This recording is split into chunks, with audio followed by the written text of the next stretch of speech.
Hello, and thank you for joining me again today on the Finding Hope After Loss podcast. Don't forget to subscribe so you don't miss any future episodes. If you like the show, please leave a review or rating on Apple or Spotify. It only takes a moment and really helps the show reach more loss and infertility families. Today is the last episode of Season 3.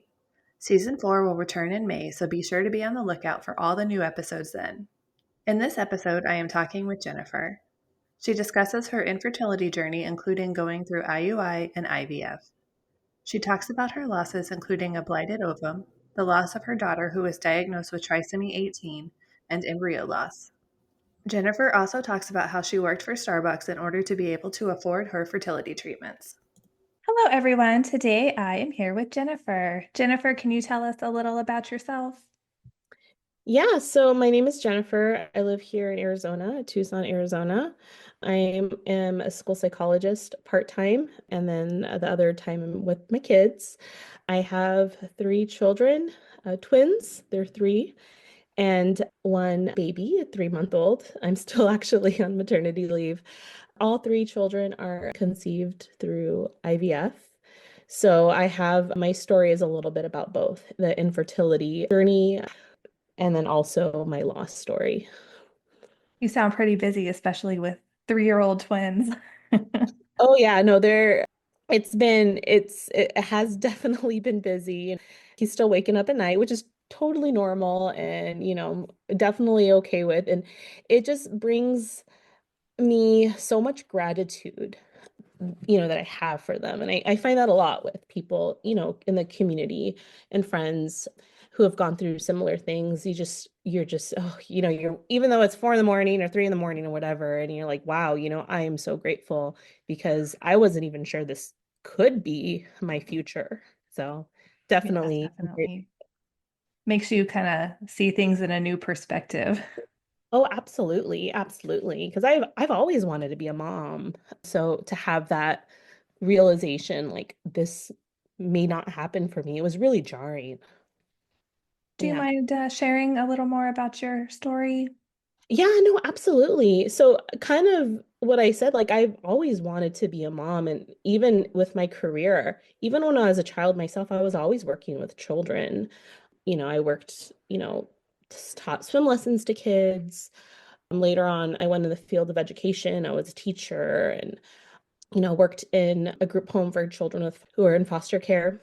And then later on, I went in and I got my EDS, or my equivalent of my master's degree, to practice school psychology. So it was always in my future.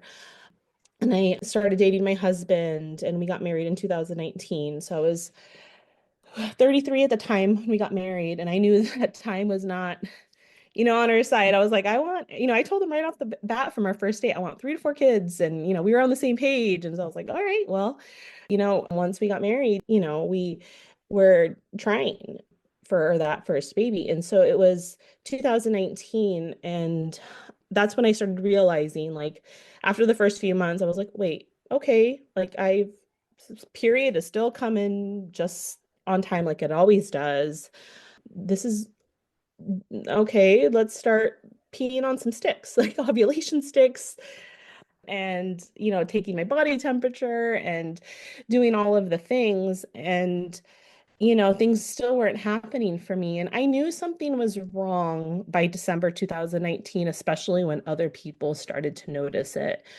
And they knew of my desire to have kids. And I remember I had some friends over for a brunch, and I had one of the baby books. I think it was, what to do before you're a mom, or the Impatient Woman's Guide to Getting Pregnant. So I had all those books. And the night before, I had a page open and it was in my living room. And I guess in my rush to get the house ready, I didn't quite put that book away. So one of the people who had come over saw that and was like, oh, are you pregnant? Are you, and I was still trying to reconcile that with myself. And I just remember getting like, I felt hot. I felt like there was a huge bright light. Like I felt like I was in the middle of a theater and there was a stage light just shining down on me. And everybody was looking at me and I felt really hot. And I don't even remember what I said at the time, but that's when I realized this is now I'm at a point where other people are starting to realize like what's, you know, going on. And I had to tell them, no, I'm not pregnant. And so it was, it was really uncomfortable. And then, of course, the pandemic hit. Yes. So that was interesting because by the time March of 2020, I'd been married a year. And so all the books I had read said, after a year of trying to conceive, reach out to your OBGYN. And that's what I did. So I video conferenced her. She set me up with an RE. And so, yeah, I just felt like my whole world was crashing down on me. You couldn't buy toilet paper, couldn't buy canned foods. I couldn't have a baby. And it was hard. It was hard. Just that's what I felt. Everything was crashing down on me. Oh, the pandemic. Yeah, that just made everything so much worse. It's like, because then you're even more isolated from everything and you're not like near your family, you're not near your friends. And what's already such a lonely experience, it's just that much lonelier. Exactly. And I felt like I was going through it alone too, because I didn't know anybody within my own personal. I knew a coworker who she had been open about her infertility, and I'm so grateful for that because I reached out to her right away. That was one person I knew, but I didn't know anybody. And then being closed off to like her like, the whole world, it felt like was made just things so much harder. Did you tell your family about everything that was going on or? Actually, no. I never told anything to them. I felt like that would make the pain of things that much more difficult, especially since my parents were older. They're now in their early to mid 70s. So at the time they were like 70 and late 60s, and they didn't have any grandchildren. I think they were waiting for the grandchildren to come. And so yeah, I didn't I kept that to myself because I didn't want to bring them any more pain. That's understandable. That's a hard thing to deal with though, because it's like, yes, I'm trying over here. It's just not happening like I wanted to.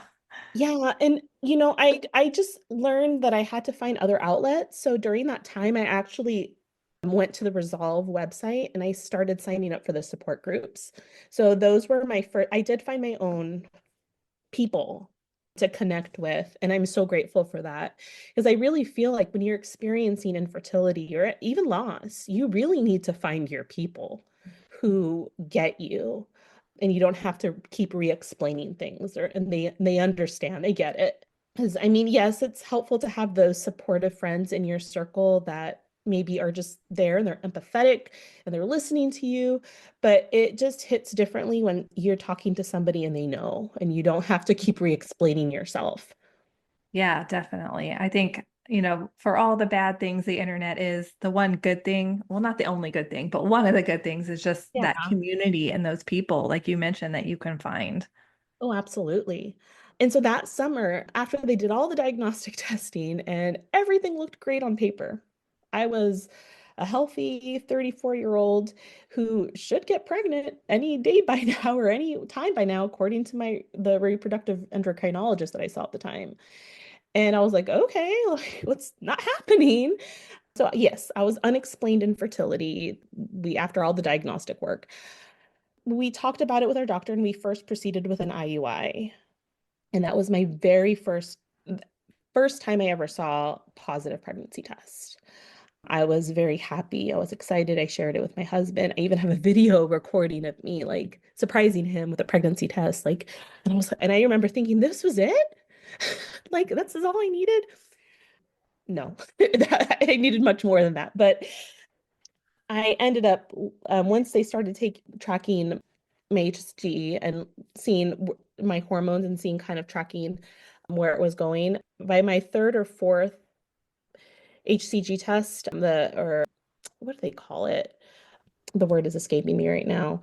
But when they took my laboratory test to track my pregnancy hormone, that was when the doctor called me, my RE at the time, and said, hey, I'm just giving you a heads up. Your numbers are not rising like they should. It's not looking very good in so many words. And so I cried my eyes out. And yes, when he saw me for an ultrasound, which by the way, I went into this alone because 2020 pandemic, my husband was in the car, waiting in the car. Yeah, it was a blighted ovum. And so that was September of 2020 that was confirmed. And so it it was horrible. We tried medication first to try to see if I could, you know, because it's still my body was holding on to the pregnancy. And I was even feeling pregnant even though, there was no heartbeat, there was nothing within the sac. Eventually my body did kind of, let go of the pregnancy, and I did that at home, but I was almost scheduled for a DNC. And I didn't even, and I'm glad I ended up having my miscarriage at home and my loss at home, because I don't think at the time I really understood the gravity of like having the DNC and going in there and doing it alone. I didn't really realize what a big procedure that was. I realized that much later. Some foreshadowing there a little bit, but yeah. So I I went back to my RE. I was like, okay, that didn't work. And I was very upfront, like this is what I want, like 3 kids at least, if we're so lucky to have 3 kids. I know I'm 34, like, I just turned 35 actually. Time is ticking here. Like what do you recommend? And then the doctor was like, well, let's do IVF. You can bank some embryos. And then he sent me over to the billing coordinator, IVF coordinator, found out how much that was. I was like, this is going to drain our savings and then some. And that's not even guaranteed it's going to work. So that's when I Googled, how do I pay for IVF? And then I learned that there's companies out there like Starbucks where you can work for them part-time and you can obtain health benefits, which includes IVF. So that's what I did. I out of the blue, as I was still going through my miscarriage in September 2020, I applied to Starbucks. I started calling and I landed an interview in October and I started in November of 2020. I would have never thought in a million years I would have done that. Don't have any food or retail experience. All my experience has been with kids in the schools all my life. So it was, and not only that, but we were in a once in a lifetime pandemic. My husband and I were like scared of getting sick at the time. I felt desperate. So did they provide coverage like for the entire thing? Like was it all covered or did you? It's like any type of health insurance, when you meet your deductible and out-of-pocket maximum. And I'm going to be honest, when I started this journey, I heard those words and I didn't really quite understand what all the insurance terminology is, but I had to learn really quickly what that was in order to make sure I was choosing the right plan. And because I knew that, wow, okay, this is going to cost a lot of money. I'm going to blow through that deductible, depending on the plan, reach that out-of-pocket maximum right away. But yeah, it's just like any health insurance. I chose Blue Cross Blue Shield at the time. I switched clinics and the clinic did accept that. And so they were able to, I did work there for about 5 months before my insurance kicked in April of 2021. And so they did cover my entire cycle and then my medications as well. But I did have to hit that deductible and out-of-pocket maximum because of Which the is plan. still way less than what you would have paid, right? Oh, Without having that. absolutely. And I think the thing that terrified me the most was like, hey, the IUI didn't work for me. How many cycles of this am I going to go through? Then sometimes I'm sitting in those support meetings and I'm hearing that people are spending like tens of thousands. I remember hearing one woman, this is 2020, spent $200,000 on fertility treatment, including surrogacy costs. Just outrageous. And It's just so, not fair that it costs that much. I mean, I know that there's a lot involved, but it's like, come on, oh, people are not, we're not like choosing to go through infertility or like doing it, hey, just because IVF's fun, you know? Like, this is a medical diagnosis. There's actual CPT and billing codes to bill this because this is the diagnosis. This is something I did not choose to happen to me. I did not choose infertility. I did not choose this. So if I have diabetes, I can get insulin. If I have epilepsy, I can get seizure medication. But if I have infertility, something that I cannot control, I have to pay out of pocket for that. There is no justice in that. There is no no. fairness in that whatsoever. So yeah, the irony was not lost on me. So while I was working at Starbucks, I did ask my employer at the time, the school district, to add fertility benefits, and they did. That's But amazing though. yeah, no, it's amazing. I did stick with Starbucks though because they offered more coverage. And so I thought like, oh, I'll just hold on to the fertility benefits of the school district just in case I need them down the road. So yeah, that was I was school psychologist by day, working in the schools, working with families, and barista by night and weekends, serving you your lattes and your frappuccinos. I love it though. I mean, and how resourceful though, because sometimes people just don't know to look for things like that. Yeah. It was also something tangible that I could do. I feel like when you're going through infertility, everything is so out of your hands. And sometimes you're like, wait, what is this test? What are they looking at? I don't know this. I'm not a doctor. I didn't go to school for this, but now we're becoming our own advocates. So this was something tangible that I could do. It was not easy by any means, but it was something, and especially because in the spring, that's when our busy season is as well in terms of workload. Lots of busy work in the schools in the spring for school psychologists. So yeah, I was very busy. But yep, I went through and that's what I did. And very fortunate because I was able to get our three embryos. Two of those are my daughter and son today. And I felt like I was super lucky because I was the first retrieval worked, the first transfer worked for me.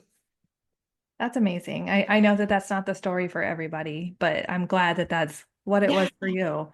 Yes, exactly. I want to acknowledge that I felt like I won the lottery there. I was very fortunate that that was my story. And so then once I did the whole wait until 12 weeks because that's the safe zone, right? Air quote air quotes over here. That's the safe zone. So that's what I did at the time. And even though I did have some difficulties with the pregnancy, notably preeclampsia, I was hospitalized in bed rest for 4 weeks. Twin pregnancies are no joke. So, yes, my clinic did allow me to transfer two embryos, but it was hard on my body. But thankfully, babies came. They were born January 2022, and everything was, healthy, safe. We avoided NICU time, which is amazing. Even though I was hospitalized with them at 32 weeks gestation, I was able to deliver them at 36 weeks. So very fortunate for that.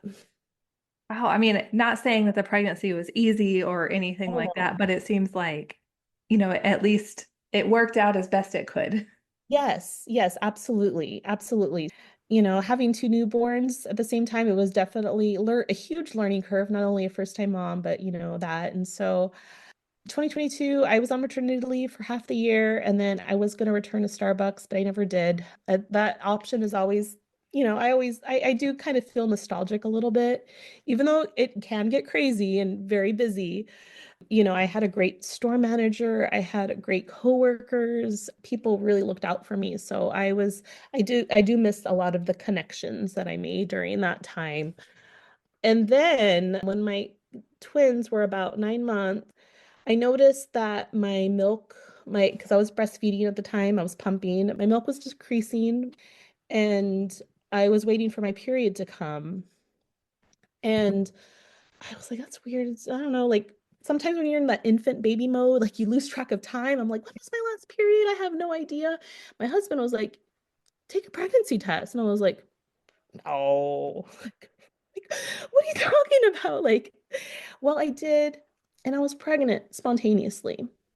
And I had at that time, I think they were, oh, I'm trying to do the math here, 9, 10 months, 9, 10 months. But And that so, was a big surprise. yes, a big surprise, definitely not planned. And I was like, this is our free baby. Like we get one that's free. Like we don't have to pay thousands of dollars. Even with insurance, you still have to pay that money. So first was shock. And then once the shock wore off, I was like, okay, well, one more monkey to the crew. We can add another one. And we had one more embryo left too. So I was like, well, just okay, we'll do this. Well, we'll make things work. I made an appointment with my doctor, and because I was pregnant within 1 year and I had a C-section with the twins, I was considered high risk. High risk for uterine rupture specifically. I had to have a C-section again with that particular pregnancy. This is 2022. Yes. So November saw the doctor. They ultrasounded 8 weeks, and then December 12 weeks. I did my nip test and everything. And I remember telling my husband, even though our twins were PGT tested, so we knew that, genetic anomalies, again, a lower risk for that. I remember telling my husband, I want to, with a nip test, I do want to find out, they screen for different disabilities and genetic chromosomal difficulties or issues. I told my husband, I just want to, regardless, you know, even if something does come up, our plan was to at least be aware of our options and know. And I said, we oftentimes we don't even choose in life, whether we have disabilities or not. I know that through my work. Sometimes disabilities show up later in life, and if this is what are the card that's handed to us, then we'll find a way to figure it out. I realize now, reflecting on that, I was very naive. I was coming that from a perspective of children who happen that I know through my work who have disabilities who happen to be alive. They did not realize at the time, or didn't really sink into me, that there's a lot of disabilities out there that are life-threatening, and oftentimes babies are not born. So December that year, we had holidays. I was waiting a week or two for my NIP results. I get a call from the genetic counselor. Again, I was used to this because I just had this with the twins about a year ago. So I was waiting to hear, like, yeah, everything looks normal. Do you want to know the gender? I was waiting for that call. When she tells me that, your baby came back positive, the test came back positive for trisomy 18. And everything just kind of stopped in that moment. I remember exactly where I was. My husband and my mom were feeding the babies that, again, I had 10-month-old kids, babies at the time they were feeding them. And I had my phone on speaker so my husband can hear. So she's telling me, oh, well, we still have to find out. It's a 91% chance. There's some kids that, can have a good life. And as she's talking to me, simultaneously, I'm on my phone Googling what is trisomy 18, and everything that I'm hearing is, you know, they don't live to a certain age, stillbirth, or a median age is 10 and a half days of birth. So even if it is a live birth, oftentimes there's, life support. There's not much they can do in terms of treatment. It's just making the baby comfortable. And so I'm hearing this and I'm like, she's not telling me the full truth, of the extent of the difficulties of this is I couldn't believe it. And so we were out of state at the time, so we came back to Arizona as soon as we could. Again, holidays, not a great time to be receiving this news. So after the new year, as soon as we came back January 5th. 2023, we sat down with a genetic counselor with our twins, who are again 11 months now, crawling all over us and babbling. And we're given our options about what test to proceed, because again, 91% chance we need to, and I want to know 100% what that diagnose, if it is a diagnosis. And so after we kind of consulted with her, they recommended, we decided an amniocentesis. At that time, I was 14 weeks pregnant. And so right when I was like, all right, we'll do the amniocentesis. And then she said that would happen at 16 weeks. I was like, all right, great, we'll do that. She said, well, there's this law in Arizona. And I kind of paused, like, wait, what? She's like, yeah, there's this law in Arizona. If we can do that, but if you choose to potentially terminate the pregnancy, we'd have to take your care out of state. And so that was on top of everything that we were contemplating as a family, that really hit me hard. Like I couldn't believe it. Really. I just felt like I was living in the twilight zone. I couldn't believe that this was my reality. It's like, I mean, it's already a decision that you don't want to have to make. And then to be told that if that is what you choose, that you can't get that care in your home state, that you have to travel on top of that to do something you don't want to do. Nope, that was what I was told. Even though I was at risk at uterine rupture, which is life-threatening, even though, you know, the I think it was like 95% of babies don't even make it past the first year. And I will bring kind of my job into this. I do work with children with disabilities, oftentimes significant disabilities. Sometimes they're not walking, sometimes they're not using spoken language. They have to use special devices. And so I had never heard of trisomy 18 and Edwards syndrome. And sometimes kids would come through and I'm like, oh, I don't know this genetic disorder. And I'll Google it and I'll learn more about it. In my 10 plus years of doing this work, I had never heard of this disorder. And there's a reason for that. Most of these children who have this disorder, they don't make it past their first year. If that, I think the median age is 10 and a half days. Even if they do make it to live birth, oftentimes it's a stillbirth. And so and the genetic counselor was telling me, like, there's not much we can do here in Arizona. Like, there's no facilities here in Arizona that will treat your child. It's just life support essentially until eventually they pass. And so that was our dilemma. I was like, what do we do? Like, do I not only that, but the risk to my own body since I had just had a C-section less than a year prior. What do we, and I was at risk for uterine rupture. I was like, these are our options. Like, they're horrible, horrible Yeah, like options. all And of like, them are horrible. all of No them good were, option. this is not what I want. Like, it's not on my radar, and I didn't know the full extent of the disabling condition of Edwards syndrome or trisomy 18, debilitating, every organ is affected, minimal chance to know if survival. And I was hoping, and with amniocentesis, because that was a part of what I was talking to with the genetic counselor, just like there can be mosaicism with embryos, that perhaps, and the children who do make it past that year, because all the literature I was reading on this was saying that the children who do make it past a year, like they're like case studies. That's how rare it is. Like, you hear about it, there are case studies. It's super rare. I was hoping that maybe they had some sort of mosaicism, like, so not a full-blown trisomy 18, maybe partial of it. So my husband then took the kids, the babies, because they're still babies, left them, and we came in two separate cars, and they did an ultrasound on me. And that was when, during the ultrasound, immediately after they told me that the baby had passed. And it was very difficult because in all of these ultrasounds, it was very different with my twin pregnancies. My twin pregnancy was our first. My husband was there with me every single ultrasound. All of these ultrasounds, I was on there on my own. So that was something heavy, that I've carried with, to this day. I can't imagine, having to find out that news alone. There's just Yeah. no, that just shouldn't have to happen. Yeah, no, it was extremely, it was difficult. And not only that, like, I did come back later. We were trying to figure out when I could make that appointment for the DNC, and I was told, like, either next day or our appointment is like sometime next week, like 5 days from now. And I was like, no, no, no, no. I can't wait that long. So we ended up having the DNC the next day. And so that was, yeah, it's 2 years ago now, actually. So 2023.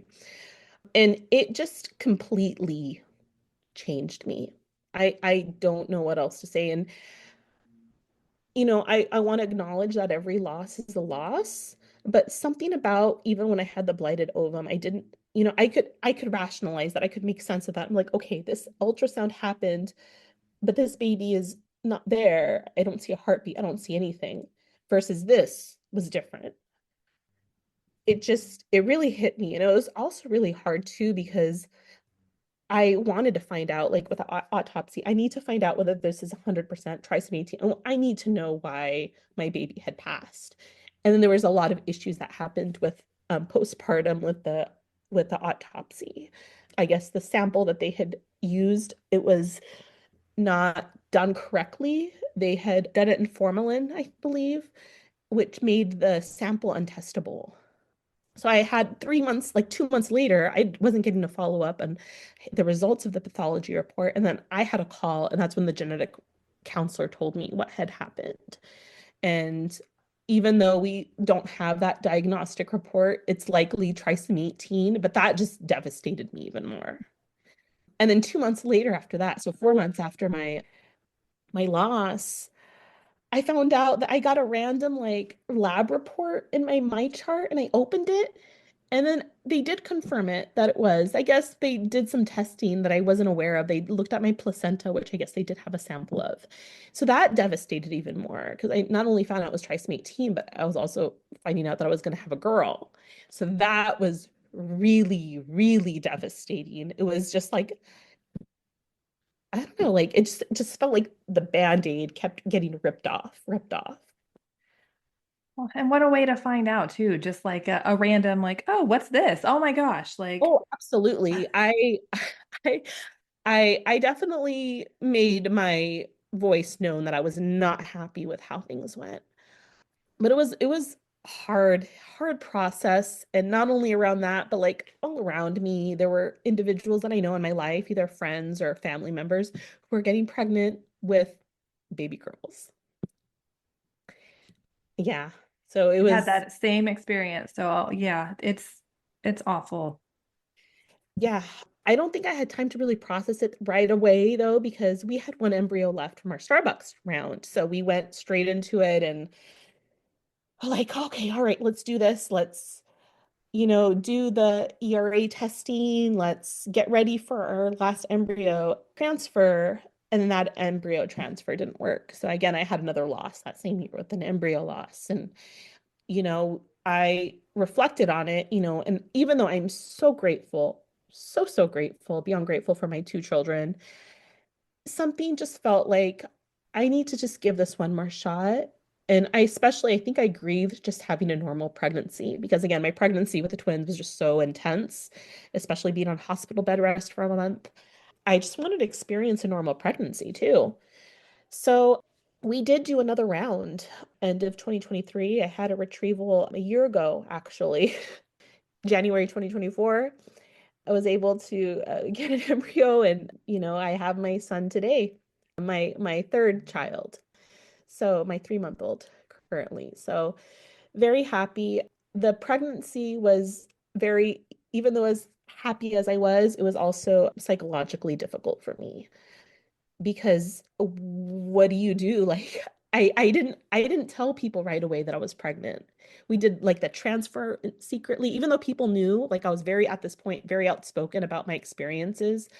And I have actually have people to this day who approached me about IVF and pregnancy loss because I've been so open on social media with my experience. I kept the transfer very secret, and right around the time I was going to announce, I was like, oh, hit that 12-week zone. Oh, got the, NIP results that came normal. So I was 16 weeks right about to announce when I got another call from the genetic counselor that something had happened, like something I tested positive for some, I forget what the test was, but it just brought me instantly back to that trauma. And it was very difficult, extremely difficult. And that was during my pregnancy last year that resulted in my son. It ended up being a false positive, which means that, my son didn't really have a condition. And again, I want to reiterate that I, it's not necessarily a disability that I'm against because that is my entire job. And I understand that even tomorrow I could be walking across the street and something could happen and I could have a disability. But my experience, especially with my loss with trisomy 18, is that when you get a call from a genetic counselor and they're telling you something's happening, it is not good. And it results in the death of your child. So, yeah, I had a very psychological, challenging pregnancy. And the fact that I kind of had that re-trauma, like like almost re-traumatized because of, again, another positive call from the genetic counselor, which ended up being fine, but still, it was very, very difficult for me. Yeah, it just brings it all back up. You're like, next time, just please don't call me at all. Exactly. I wish I could go into these doctors' offices and genetic counselors be like, look, I know this is your job, and I know that, oftentimes you're being the bearer of bad news, but is there a better way of going about this? There has to be.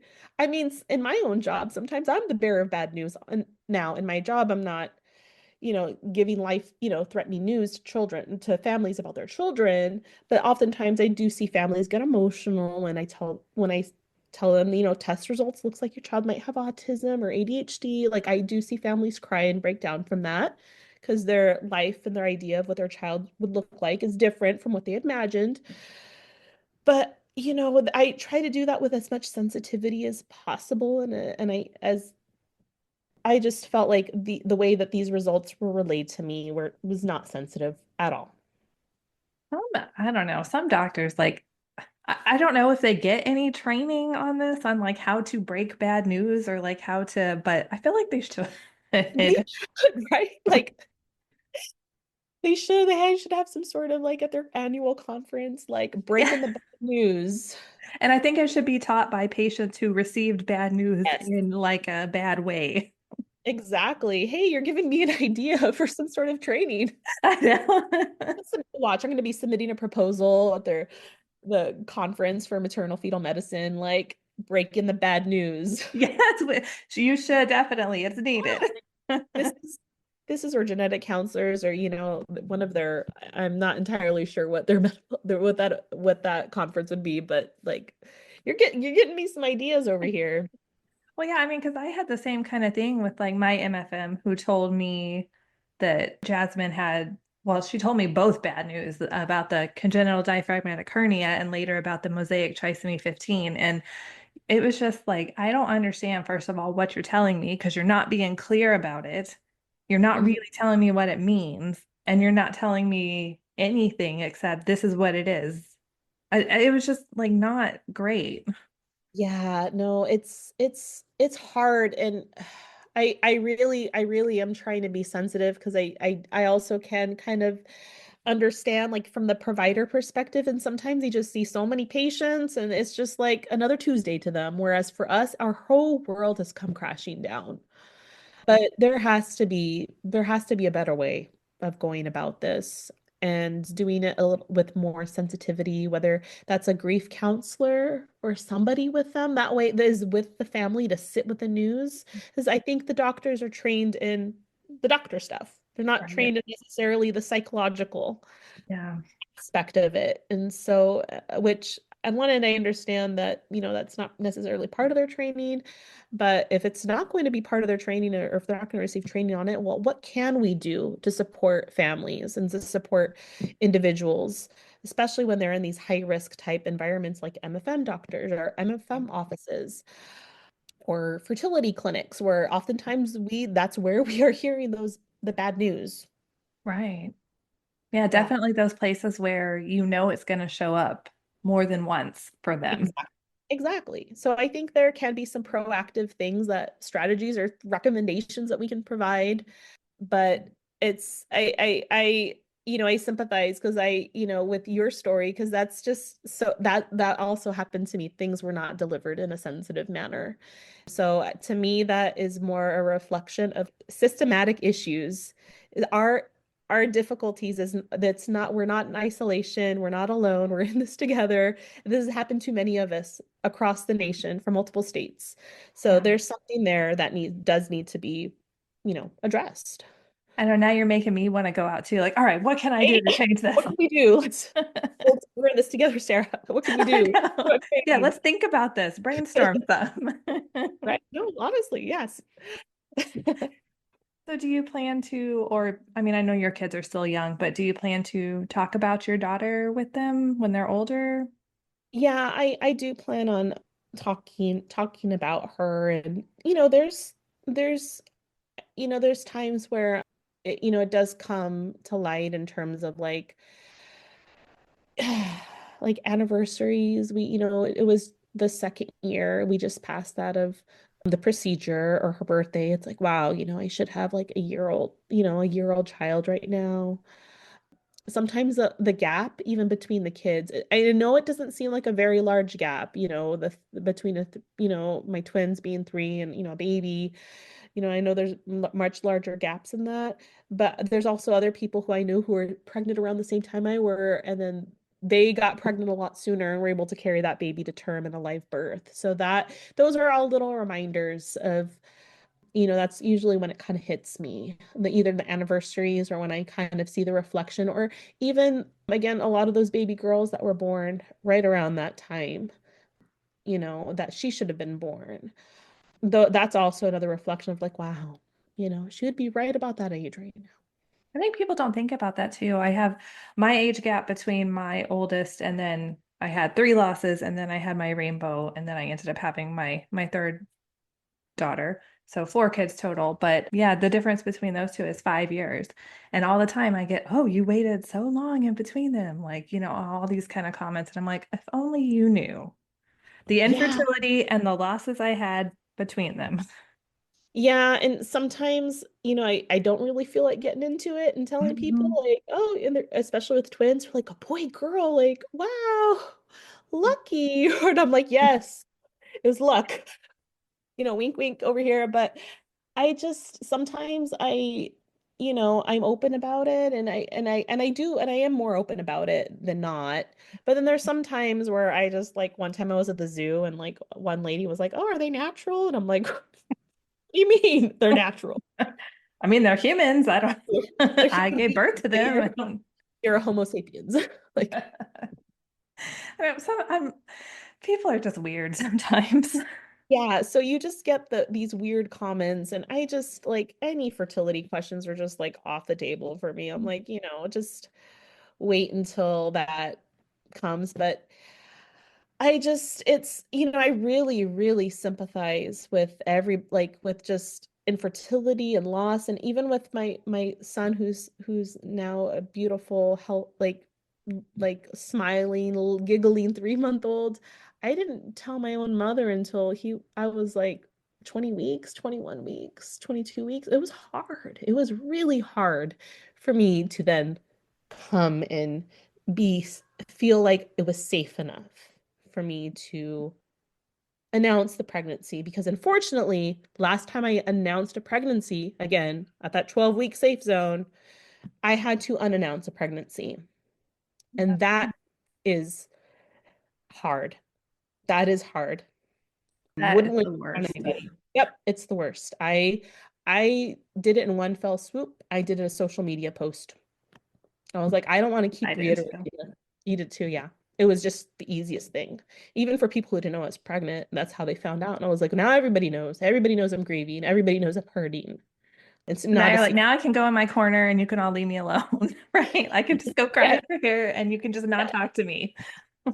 Yes, exactly. So I just have so much sympathy and, empathy for all of our families who, go through this, whether it's infertility, loss, or both. And that's a part of the cruelest combination is if you really have both, you go through infertility, then loss.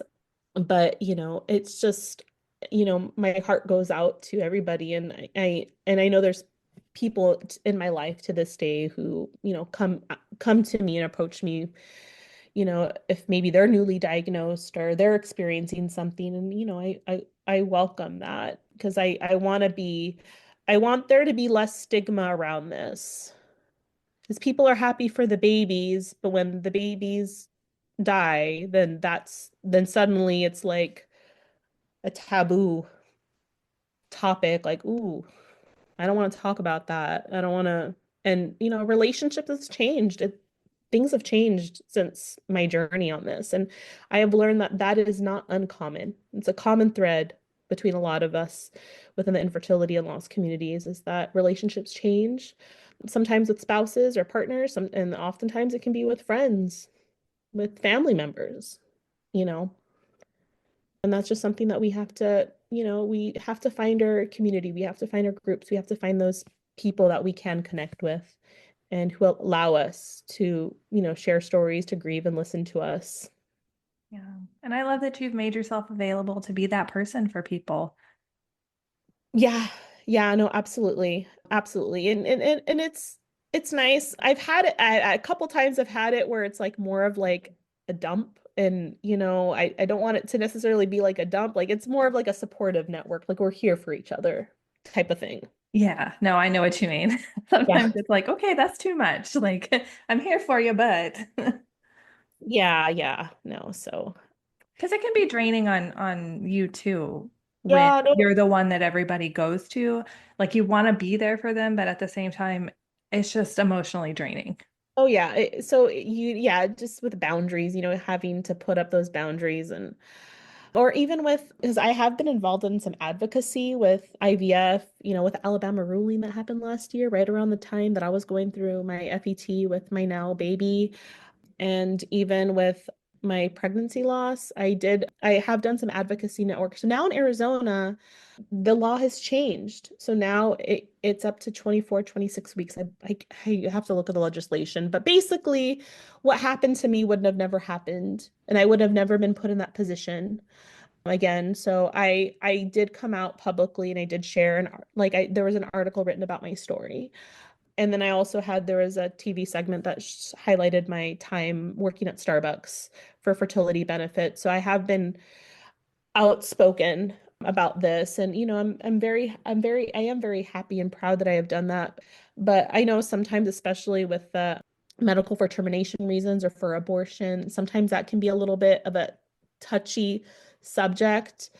And, unfortunately, there's some individuals who would believe that, that I wouldn't have had a choice regardless, that nope, you would have potentially, you know, carried this baby. If what happened if my little baby didn't pass on her own, that I would have had to carry her and had a stillborn or have her pass shortly after being born. And not only that, I would have had a uterine rupture. So I would have had health risks to myself too. There's just some individuals who just still kind of have that mindset, like, no, and to me, it's like, that's not, that's, it already puts somebody who's in a grieving position in just a much more worse position. So thankfully, since my loss, the laws in Arizona have changed. So to give, families more of a choice, especially when kind of facing some of these devastating consequences and diagnoses that I've experienced.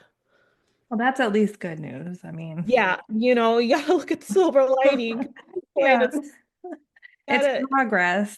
yeah, it is progress. So I'm very grateful for that. So yeah, I'm still there as a support for people to come out and reach, but it has happened once or twice where somebody had said like, "Well, I experienced this," like almost trying to like justify, you know, one story or another, or trying to like put me down in a sense, like, "Well, I also experienced this," and I'm like, "Well, like." I, I don't know. It just there's a different way how it comes off when people who've been in the community and infertility and loss of community, and we just know that this sucks. This is horrible. Like I wouldn't wish this on anybody. But when somebody almost kind of uses their experience that happened to them one time and try to put you down, it doesn't feel very good. And so No, and they clearly don't understand. no, no, no, no. It's happened to me, unfortunately, once or twice. And so I've just learned to kind of distance myself from individuals who kind of say those comments and, gravitate more towards people who are supportive. So, is there anything else that you'd like to share or add? Not at this time. I thank you so much, Sarah, for bringing me on and letting me, share my story. Very grateful. We do have just wonderful, wonderful people in this community and infertility loss community. And, that's just the one nice thing. I mean, if you could say about being in this club is that at least we're here together to support each other. Yeah, definitely. They always say the worst club, but best members. And yeah, Yep. it's so true. Yeah. Well, thank you so much for coming on and sharing your story. Of course. Thank you for having me on. Thank you so much, Jennifer, for sharing your story with us. Before we wrap up the season, I just wanted to let people know that I will start recording for season 4 soon. If you are ever interested in being a guest on the show, feel free to reach out to me at sarah@journeyforjasmine.com or on any of my social media at journeyforjasmine. Don't forget to subscribe so you don't miss any future episodes. If you like the show, please leave a review or rating on Apple or Spotify. It only takes a moment and really helps the show reach more loss and infertility families. Thank you so much for tuning in, and remember, we are all in this together.